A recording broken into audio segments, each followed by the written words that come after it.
In this video I'm going to show you how to download the game Dave the Diver on your PC. So what we need to do is open our Google browser, and after that we are quickly going to search up the game at Steam before we will continue to another website to download this game.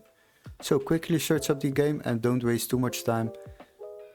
Select the game, open the game page, and then you will find out that this game on Steam is €19.99. But don't worry, we have a little workaround to save yourself a lot of money while downloading games online. Now what you need to do is go to the video description and click on the link where it says find game here. Then you will be redirected to this page, and here we are going to search for the same game, Dave the Diver. Select the games on the left side and then sort by price lowest first. And as you can see, we have a PC version over here, which can be activated in our country, so always make sure this text is marked green, otherwise it won't work.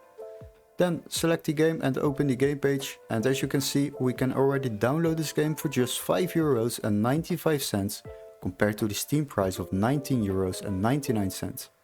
This will save you a lot of money while downloading games online.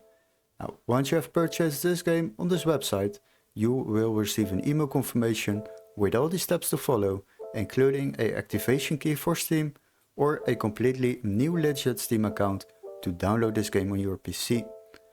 Hopefully this video was helpful. Don't forget to like and subscribe, and we would love to see you in our next tutorial. Cheers guys, bye bye!